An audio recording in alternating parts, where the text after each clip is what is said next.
আসসালামু আলাইকুম বন্ধুরা, আশা করি সবাই ভালো আছেন। আমি আলহামদুলিল্লাহ ভালো আছি। তো আমরা যেহেতু আজব দেশে বসবাস করি, তো এই 2025 সালে রমজান মাসে এবার আজব একটি ফল বের হয়েছে। তো সেই ফলই আমরা কিনে এনেছি আজকে, এবং সেই ফলের জুস করে খাবো। যেহেতু এই ফলের মধ্যে 3-4 ধরনের স্বাদ পাওয়া যায়। যেরকম ধরেন, এটা তরমুজের স্বাদ পাওয়া যায় এই ফলের ভিতর। এই ফলের মধ্যে রসমালাইয়ের স্বাদ পাওয়া যায়, এবং এই একই ফলের মধ্যে আবার মধুর স্বাদ পাওয়া যায়। তো সেই ফলটা দিয়ে আজকে জুস বানিয়ে খাবো, যেহেতু অনেক স্বাদ একটা ফলের ভিতরই আছে। আমরা এক আজব দেশে, বাংলাদেশে বসবাস করি। এখানে আজব একটি ফল বেরিয়েছে যেহেতু এবার, তো সেই ফলের জুস করে খাবো। তো দেখেন কী রকমভাবে জুস করি, এবং আপনারাও এই আজব ফলের জুস খাবেন, অবশ্যই ভালো লাগবে। রোজা থেকে জুস করে খাবেন, অনেক শরীর ভালো হবে, যেহেতু অনেক কিছু আছে উপাদান এই ফলের ভিতর। তো দেখা যাক, আমরা জুস করতেছি আমাদের ব্লেন্ডারে। তো সর্বপ্রথম এই আজব ফলটি আমরা ব্লেন্ডারের জারের মধ্যে দিতেছি। তো দেখতে পাচ্তেছেন,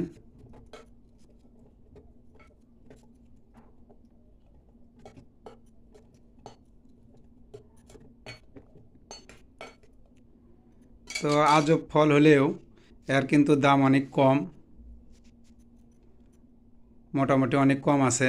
যেহেতু মধু মনে করেন 800, 1000, 1200 টাকা কেজি, আবার রসমালাই 400, 450 টাকা কেজি। এই একই স্বাদ এই মাত্র 40-50 টাকা কেজি দরে এই ফলটি বিক্রি হচ্ছে। তো আমিও একটি ফল এনেছি, তো এটা মনে করলাম জুস করে খাই। রোজা, সারাদিন রোজা থেকে এই আজব ফলের জুস অবশ্যই ভালো লাগবে। তো দেখেন, জারের ভেতর এই আজব ফলটি দেওয়া হয়েছে।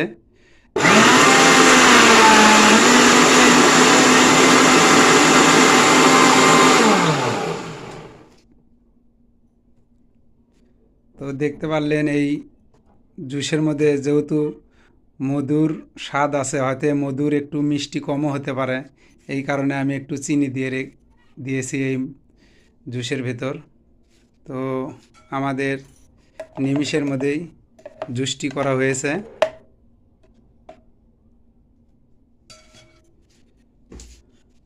তো বেশি সময় লাগলো না।